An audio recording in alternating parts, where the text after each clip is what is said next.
할렐루야. 성경에서 놓고 말씀을 향한 고백을 함께 드리겠습니다. 다 같이 시작.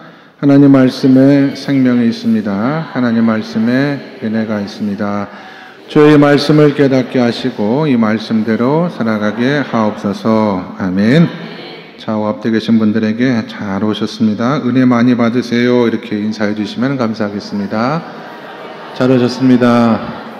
은혜 많이 받으시기 바랍니다. 네. 자, 오늘 우리가 함께 읽은 사도행전 9장 10절 이하의 말씀을 가지고 다시 보게 된지라 라는 제목의 말씀을 잠깐 나누도록 하겠습니다. 2차 세계대전 중에 프랑스의 군인 가운데 샬룩 푸코라고 하는 군인이 있었는데요. 이 사람이 예수를 믿고 신부가 되었습니다. 그리고 사하라 사막 깊은 곳에 들어가서 원주민에게 복음을 전가하는 사명을 감당하다가 그만 원주민이 쏜 총에 맞아서 순교를 당하게 되는데, 이분이 쓴 책 가운데 사하라의 불꽃이라는 책이 한 권 있습니다. 이 책의 내용에서 가장 중요한 것은 이 질문이에요. 이 신부님이 책에서 어떤 질문을 던지냐면, 하나님을 믿는 그리스도인에게 있어서 가장 어려운 것이 있다면 그것이 무엇일까? 이 질문을 던집니다. 하나님을 믿는 그리스도인에게, 저와 여러분에게 있어서 가장 힘들고 어려운 것이 있다면 그것이 무엇이라고 생각하십니까, 여러분? 뜻밖에도 이 신부님이 대답은 무엇이냐면, 하나님을 믿는 그리스도인들에게 있어서 가장 힘들고 어려운 것은 하나님을 믿는 것이다 라는 그런 얘기를 했어요. 공감이 되십니까? 여러 가지 의미가 있겠죠. 우리는 매일의 삶을 통해서 입버릇처럼 하나님을 이야기하지만 정작 내 삶의 순간, 선택과 판단의 지점에서 하나님과 상관없는 삶을 살아가는 경우들도 얼마든지 있을 수 있고요. 또 하나는 나는 하나님을 위해서 하나님의 뜻대로 산다고는 말하지만 실상은 내 마음대로 살아가면서 그것이 마치 하나님의 뜻인 것처럼 착각하며 살아가고 있는 것은 아닌지 모르겠습니다. 그러니까 예수 믿는 사람들의 삶 가운데도 하나님이 없는 순간이 많다는 거예요. 가인이 동생 아벨을 들판에서 돌로 죽이지 않습니까? 끓어오르는 시기짐과 증오를 누를 길이 없어서 그 자리에 하나님이 함께 계신다는 사실을 깨닫지 못하고 동생을 죽임으로 최초의 살인자가 되었습니다. 하나님을 너무나 사랑한다라고 했던 다윗은 어느 날 궁궐에서 부하의 아내를 데리고 들어와 추악한 범죄를 저질렀습니다. 끓어오르는 욕망 가운데 하나님이 자기를 보고 계시고 하나님이 자기와 함께 하신다는 그 사실을 인식하지 못했던 것입니다. 그러므로 우리가 말씀을 통하여, 오늘 말씀을 통하여 정말 하나님을 믿고 살아가는 신앙, 정말 하나님과 동행하는 신앙생활에 위해서 우리에게 무엇이 필요한 것인가 주시는 말씀의 은혜를 사모하도록 하겠는데요. 예수님을 만나기 전에 사울이 어떤 사람이었는가 바울이 시간에 이어서 오늘 사도행전 9장은 아주 자세하게 기록을 하고 있습니다. 예수님을 알기 전에 사도 바울이 믿었던 하나님은 성경 안에 있는 하나님이었을 가능성이 저는 매우 크다고 생각을 해요. 사울은 그 하나님을 사랑했다고 믿었고 그 하나님을 너무나 사랑했기 때문에 어떻게 예수를 하나님의 아들이라고 말할 수가 있느냐라고 하는 사람들이나 분노를 가지고 교회를 받게 했던 것입니다. 그러다가 이제 다메섹으로 가는 여정에서 진짜 하나님을 만나게 되었다라고 하는 것이 사도행전 9장 말씀 아닙니까? 지난 시간에는 이 복음이라고 하는 것이 예루살렘과 온 유다와 사마리아 땅끝까지 전하여지는 그 과정 속에서 다메섹 사건이 가지고 있는 의미가 무엇인가에 대해서 잠깐 생각해 보았어요. 그래서 우리가 복음을 전할 때 낙심하지 말아야 될 이유가 두 가지가 있는데, 하나는 하나님은 포악한 사울도 바울로 바꾸시는 하나님이시고, 또 하나님이 역사하시는 곳에는 언제나 도움을 주는 사람들이 있기 때문에 우리가 정말 변할 것 같지 않고 바뀔 것 같지 않은 사람도 하나님께서는 얼마든지 변화시키고 바꿔줄 수 있다는 소망을 가져야 된다는 얘기를 했잖아요. 오늘은 이 다메섹 사건을 바울의 입장에서 한번 생각해 보려고 해요. 바울의 입장에서 본 다메섹 사건의 의미가 바울의 인생 여정에 어떻게 적용이 되었는가라는 부분에 대해서 생각해 보도록 하겠습니다. 왜냐하면 바울이 우리가 읽은 사도행전의 말씀을 통해서 보면 9장과 22장과 26장에 3번에 걸쳐서 자기가 다메섹 도상에서 어떤 경험을 했고 그 다메섹의 경험이 자기의 인생과 삶을 어떻게 바꾸었는가에 대해서 여러 차례 간증하는 것을 볼 수가 있거든요. 그만큼 바울에게 있어서 이 사건은 평생을 통해 잊을 수 없는, 자신의 삶을 뿌리로부터 완전히 바꿔낼 수 있는 엄청난 사건이었기 때문에 이 다메섹에서 바울이 하나님을 어떻게 만났고 어떻게 하나님으로 말미암아 변화되었는가라고 하는 것을 살펴보는 것은 저와 여러분의 신앙생활에도 매우 유익이 됩니다. 아까 말씀드렸던 것처럼 정말 우리가 하나님을 믿는 진실된 그리스도인으로 매일의 삶을 하나님과 동행하는 삶을 살아가기 위해서는 저에게도 여러분에게도 이 다메섹의 신앙 경험이 반드시 필요하다고 믿습니다. 그러면 이 다메섹을 통해서 바울이 어떻게 하나님을 만나 변화되었는지를 제가 2가지를 통해서 생각해 보도록 하겠는데요. 첫 번째는 바울은 이 다메섹 사건을 통하여 궁극적인 하나님의 사랑, 평생을 통하여 마르지 아니하는 하나님의 엄청난 사랑을 경험했다라고 하는 것입니다. 사도행전 9장 3절에서 5절까지의 말씀을 다시 한번 읽어보도록 하겠습니다. 여러분, 사도행전 9장 3절에서 5절까지 다 같이 시작.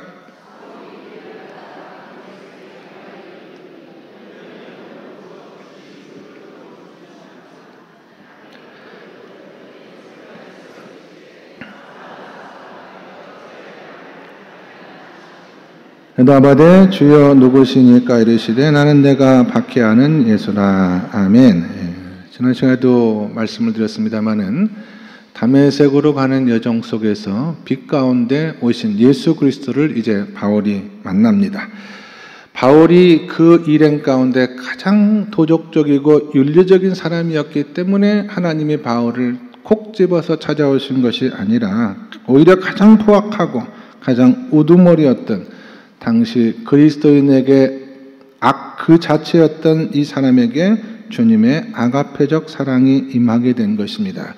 성경은 이 사랑을 아가펜 프로탄이라는 단어로 많이 표현을 해요. 바울의 말씀 속에서도 자주 등장하는 아가펜 프로탄이라고 하는 이 사랑은 하나님의 특별한 사랑을 말합니다. 아가페는 여러분이 잘 아시는 것처럼 조건 없는 하나님의 사랑을 표현할 때 우리가 아가페 혹은 아가펜이라고 말하고요. 그 다음에 프로탄이라고 하는 단어는 무슨 뜻이냐면 처음 혹은 먼저라는 의미를 가지고 있는 단어예요. 그러니까 해석하면 아가펜 프로텐은 처음 사랑이라는 뜻이기도 하죠. 그렇게 해석할 수가 있습니다.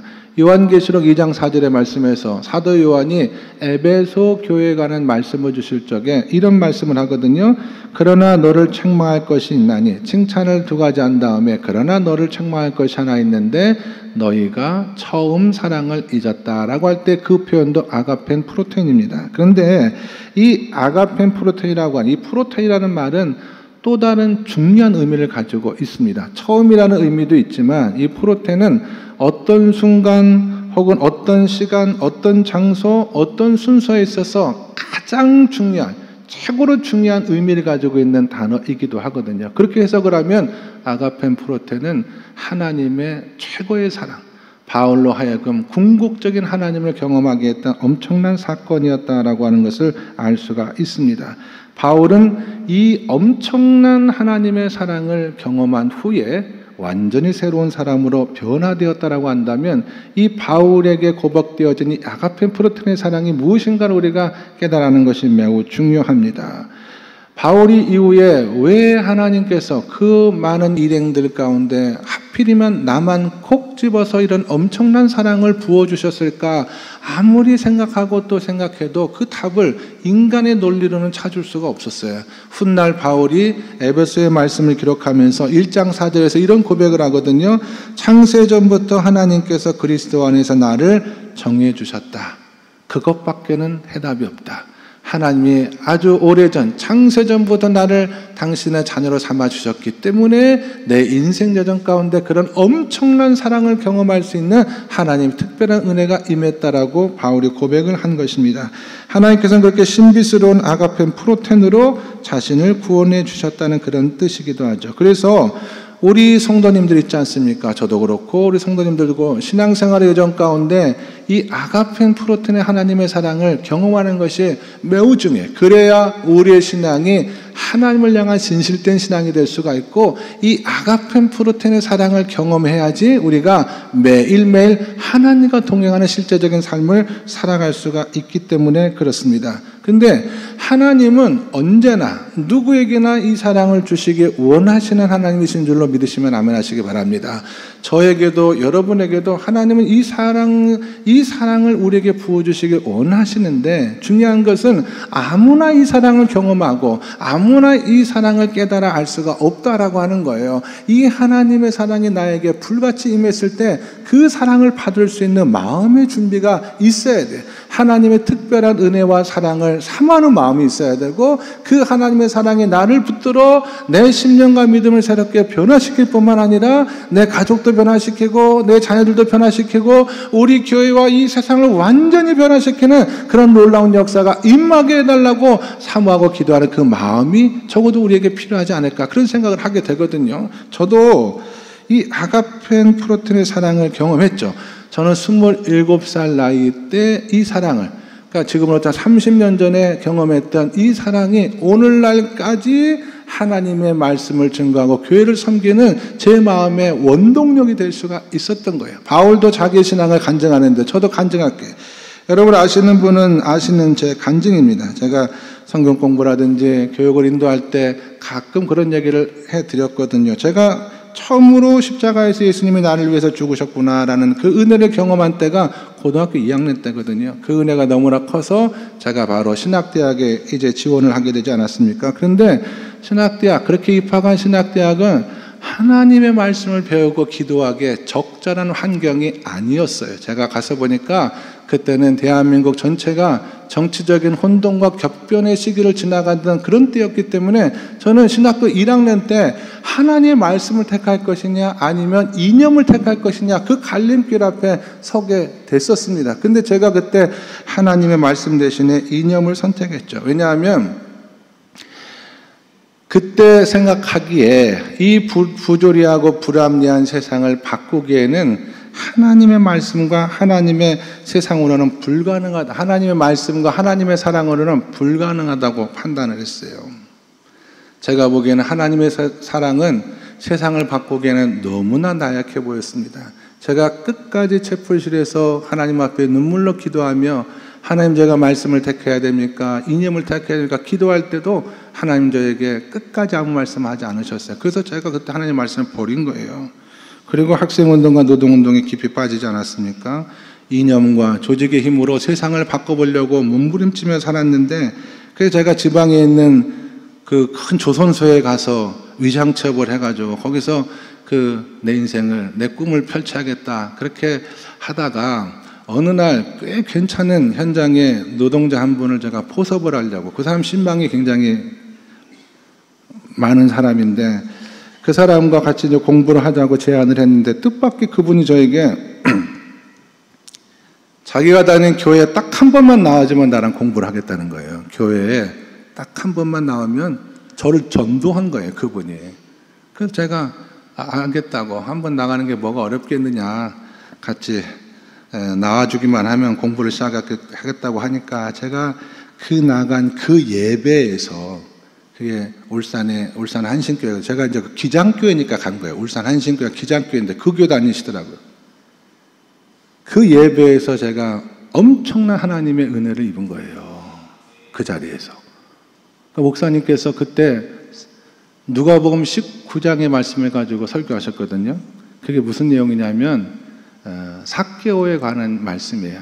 삭개오와 내려오라, 내가 내 집에 유하여야 하겠다라는 그 주님 말씀, 그 결론이 뭐냐면 인자가 온 것은 잃어버리는 자를 찾아 구원하기 위해서 내가 왔다, 그 말씀을 하시는데, 마치 제가 그때 너무나 공부하고 힘든 시절을 버티며 살아가고 있었는데, 마치 내가 오늘 이 자리에 온 것은 너를 찾아 구원하기 위해 왔다라고 하는 그 하나님의 음성으로 제 귓가에 들린 거예요. 그래서 제가 그 환경 속에서 나를 찾아오신, 그것도 아가펜 프로텐의 그 핀셋 같은 사랑으로 콕 콕 집어가지고 나에게 엄청난 하나님의 사랑을 부어주신 그 은혜를 그 자리에서 깨달았고요. 그리고 제가 거기서 끝난 것이 아니라, 그러니까 그 자리에서 그것이 나를 향한 하나님의 말씀이요 하나님의 최고의 사랑이라는 깨달음이 없었다라고 한다면 저는 그냥 예배 끝나고 갔겠죠.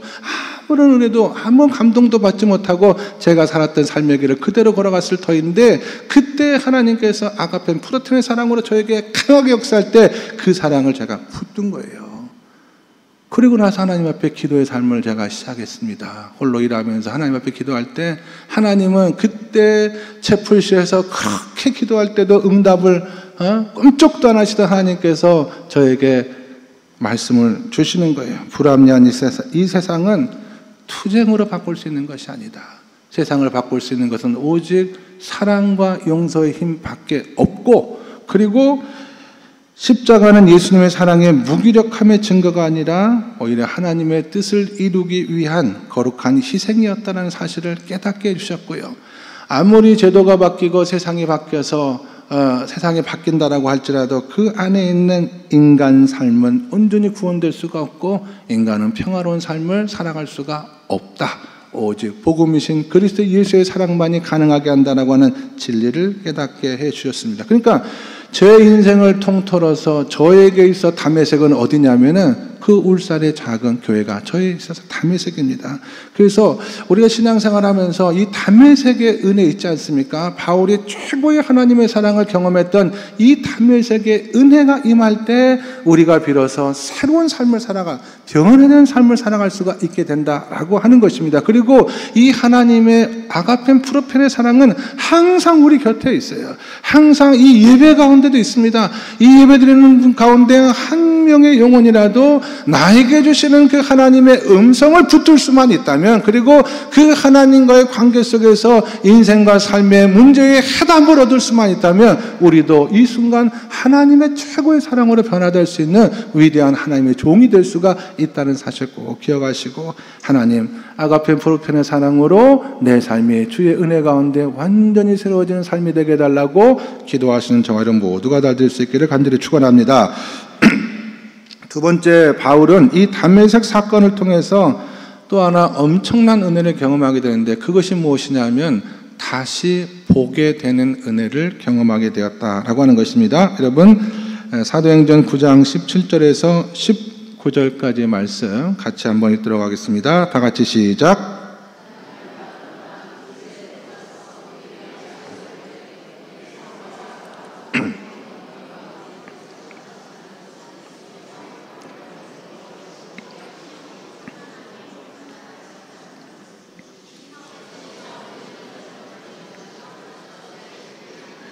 일어나 세례를 받고 음식을 먹음에 강건하여 지니라. 네, 거기까지.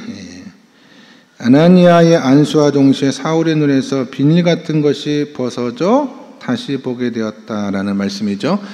다시 보게 되었다. 헬라어로는 아나블레포라고 하는 단어입니다. 두 가지 단어의 합성이에요. 아나는 접두사로 다시라는 뜻이고, 블레포는 보게 되었다라고 하는 그런 뜻이기 때문에, 이제 아나니아가 바울에게 안수했을 때 눈에 끼었던 비닐 같은 것들이 벗겨져서 그가 다시 보게 되었다라고 하는 것을 이야기하는데, 여기 다시 본다라는 이 아나블레포라는 말은요, 바울이 시력을 회복하여 사흘 동안엔 앞이 캄캄하여 아무것도 보지 못했는데 다시 시력이 회복되어 보게 되었다라는 그 의미만 있는 게 아니에요. 이 아나라고 하는 단어가 가지고 있는 또 다른 중요한 의미가 있거든요. 그게 뭐냐면, 이 아나라고 하는 단어는 다시라는 의미도 있지만 위를이라는 단어가 있어요. 위에 혹은 위를 보게 되었다라고 하는 그런 의미를 가지고 있는 매우 중요한 단어거든요. 그러니까 시력만 회복이 된 것이 아니라 바울의 눈에서 비닐이 벗겨지는 그 순간에 위를 바라볼 수 있는 또 다른 안목이 바울에게 열리기 시작했다라고 하는 그런 뜻입니다.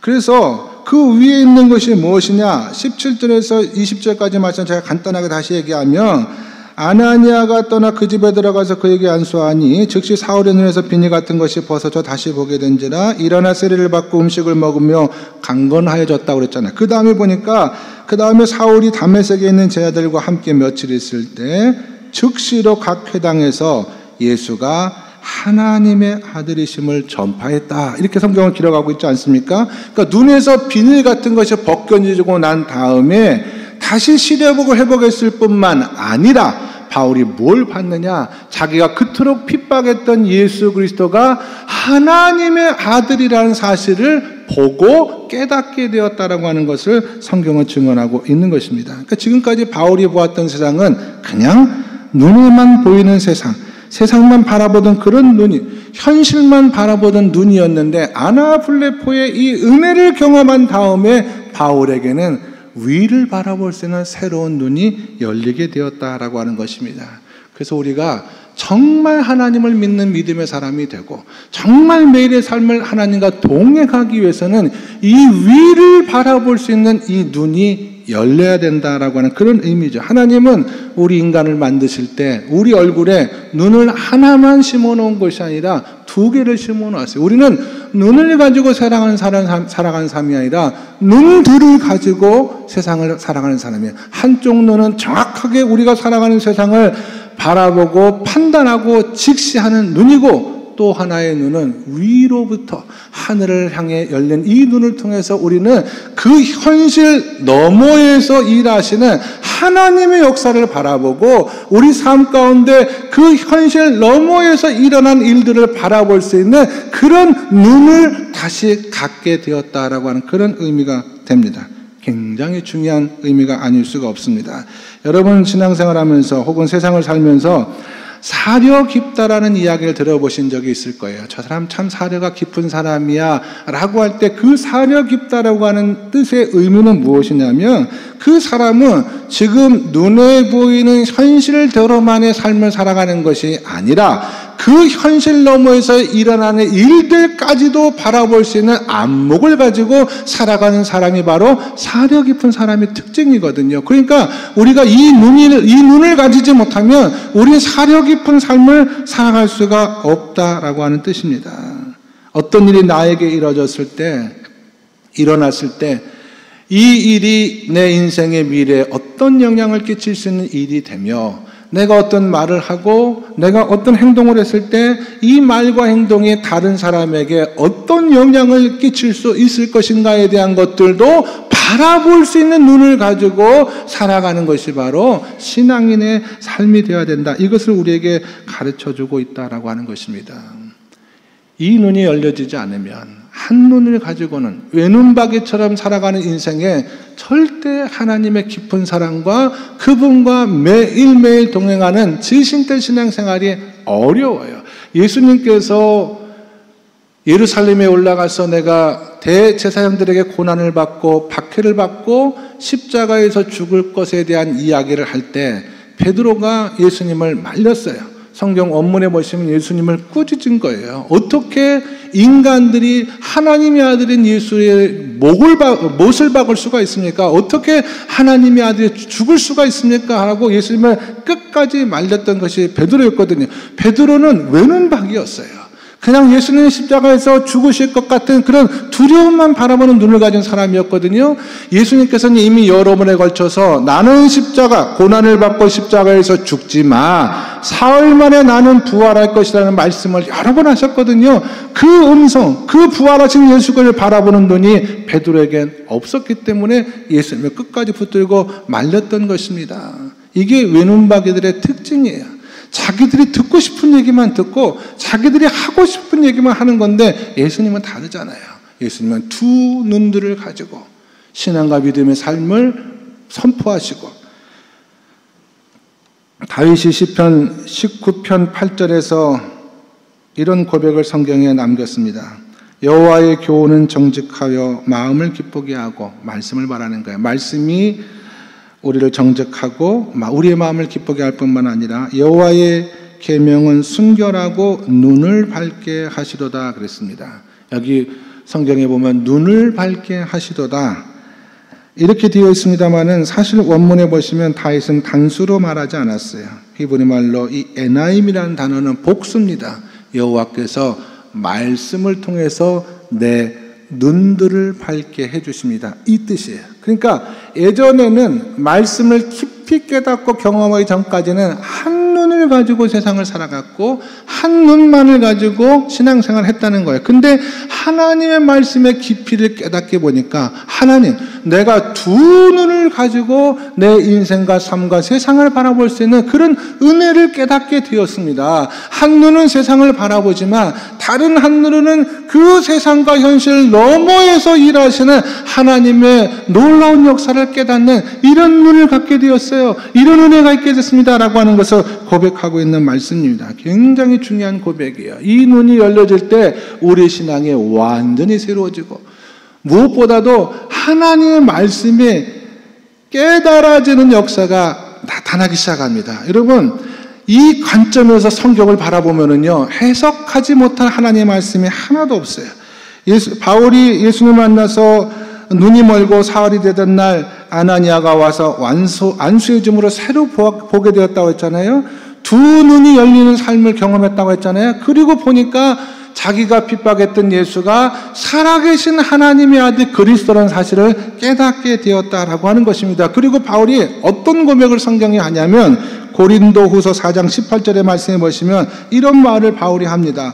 우리가 주목하는 것은 보이는 것이 아니요 보이지 않는 것이니 보이는 것은 잠깐이요 보이지 않는 것은 영원합니다. 이런 얘기를 하거든요. 그러니까 바울은 항상 말씀에 보면 보이는 것과 보이지 않는 것, 현실에 있는 것과 영원한 것에 대한 두 눈을 가지고 있었기 때문에 이런 말씀을 기록해 놓은 거예요. 지금까지 나는 현실을 바라보는 투철한 눈을 가지고 하나님을 섬긴다라고 했지만 거기서 멈춘 것이 아니라 이제 한 눈으로는 그 현실 너머에서 역사하시는 예수 그리스도를 보고 보이는 것과 보이지 않는 것을 다 바라볼 수 있는 신령한 눈을 얻게 되었다라고 하는 것입니다. 정말 중요해요. 왜 그러냐면 이 두 눈이 열려지지 않으면 한 눈을 가지고 외눈박이 신앙생활을 하면 하나님께서 나에게 고난의 상황에 어느 날 직면하게 했단 말이에요. 내가 막 이해할 수 없는 어려운 가운데 있단 말이에요. 그러면 외눈박이들은 항상 하나님 앞에 왜 하나님 나에게 이런 고난을 주십니까? 왜 하필 나만 이런 어려운 가운데 있어야 돼요? 라고 그 이유에 대해서 알 수가 없는 거예요. 외눈박이기 때문에. 그러나 바울이 보십시오. 생각컨대 현재의 고난은 장차 우리에게 임할 영광과 좋게 비교할 수 없다고 바울이 로마서 8장에서 기록을 하거든요. 그게 그 말이거든요. 바울도 똑같이 고난의 현장 가운데 있었어요. 힘들고 어려운 일을 겪었지만 아무리 생각해 보더라도 하나님이 나를 사랑하시고 나도 하나님을 사랑하고 내가 하나님의 뜻대로 살아가는 것이 분명한데 그럼에도 불구하고 내 사역 가운데 고난이 있고 어려움이 있는 것은 하나님이 나를 괴롭게 하시기 위해서, 나를 시험하기 위해서, 나를 고통 가운데 들어가게 하시기 위해서 허락한 것은 분명 아닐 것이다. 바울은 안 거예요. 이 고난 너머에서 일하시는 하나님의 그 역사를 바라볼 수 있는 눈이 있었기 때문에 바울은 이 고난이 나로 하여금 내 몸과 내 신앙에 부정한 모든 것들을 다 사라지게 할 뿐만 아니라 나로 하여금 하나님 앞에 정금 같은 신앙과 믿음의 삶을 세워주기 위해서 허락한 하나님의 선택된 고난이라는 사실을 그 다른 눈으로 바라보고 깨닫는 삶을 살아갈 수가 있게 되었다라고 하는 것입니다. 그래서 순교 현장에서조차 하나님 앞에 기꺼이 그 사명을 감당할 수 있었던 것은 그건 한 눈을 가지고는 불가능한 거예요. 두 눈을 가지고 있었기 때문에. 그렇게 성경 전체를 보세요, 여러분. 예수님께서 겟세마네 동산에서 땀이 핏방울처럼 떨어지는 그 순간에 하나님, 할 수만 있다면 이 잔을 내게서 지나가게 하지 마옵소서 한눈으로 본 거예요. 십자가의 죽음을 본 거거든요. 그럼에도 불구하고 예수님께서 그 다음에 무슨 기도를 드립니까? 그러나 내 뜻대로 마옵시고 아버지의 원대로 하옵소서라고 기도했던 것은 그 십자가 죽음 너머에 일하시는 하나님의 위대한 부활의 역사를 바라볼 수 있는 믿음의 눈이 있었기 때문에 가능한 거예요. 예수님께서 그렇게 말씀하셨잖아요. 우리에게도 세상을 살아가는 매일매일의 삶을 살아가는 우리에게 드레핀 백합화를 보라. 드레핀 백합화를 봐라. 그 백합화를 자세히 봐라. 그 백합화가 무슨 길쌈을 하느냐. 그러나 하나님께서 오늘 피었다가 사라진 이 들풀, 아궁이에 던져진 이 들풀조차도 솔로몬이 입은 그 어떤 옷보다 아름다운 영광된 삶으로 하나님께서 인도해 주지 않느냐. 그걸 바라보면서 살아가라고 하는 거예요. 공중 나는 새를 봐라. 창고가 있냐? 카드가 있냐? 통장이 있냐? 아무것도 없어요, 새들은. 그러나 매일매일 하나님께서 그 새들에게 먹을 것을 주시고 잠잘 수 있는 그런 자리를 마련해 주시고 그 세상에 있는 어떤 피조물도 자유로운 삶을, 하늘나는 삶을 살아갈 수 있도록 만들어 주셨거늘 하물며 너희일까 보냐. 이 믿음이 작은 자들아. 예수님 하신 말씀은 그거거든요. 우리가 세상과 현실만 바라보는 한눈을 가지고 살아갈 때는 내가 아무리 하나님을 사랑하고 하나님을 섬긴다라고 말할지라도 예수님 보시기에 그 믿음은 겨자씨보다 작은 믿음에 불과한 거예요. 그러나 우리가 또 다른 위를 바라볼 수 있는 또 다른 눈을 가지고 세상을 바라보고 그 너머에서 하신 하나님의 역사를 바라볼 수 있는 그런 믿음의 삶을 살아가기 시작한 순간에 바울은 교회를 핍박하던 사울에서 하나님의 교회를, 하나님의 복음을 땅끝까지 증거하는 위대한 사도로 변화받을 수 있게 되었다라고 한다면, 저는 오늘 이 말씀을 통해서 바울에게 임했던 이 다메섹의 놀라운 은혜 있지 않습니까? 하나님께서 최고의 사랑으로, 아가펜 프로틴의 사랑으로 바울을 붙들어 주시고 그 눈을, 아나블레포 다시 보게 할 수 있는 눈을 열어주심으로 말미암아 하나님의 나라를 바라보고 하나님과 더불어 평생의 삶을 승리하는 삶으로 인도해 주셨던 이 역사가 오늘 예배하는 저와 여러분 모두에 함께 하시기를 예수님의 이름으로 간절히 축원합니다. 기도하겠습니다. 하나님 아버지 감사합니다. 하나님의 특별한 사랑을 온전히 경험하여 현실 너머에서 역사하시는 하나님을 바라보며 어떤 상황에 처하더라도 일이 일비하지 아니하고 어떤 상황 속에서도 굴복하거나 흔들리거나 절망하지 아니하고 담대하게 그리스도인답게 하나님을 믿는 믿음으로 말미암아 하나님과 동행하며 승리하는 저희 모두가 될 수 있도록 이 시간 머릿속에 모든 주의 종들이 다 될 수 있도록 인도하여 주시옵소서. 예수 그리스도 이름 받들어 기도드리옵나이다. 아멘.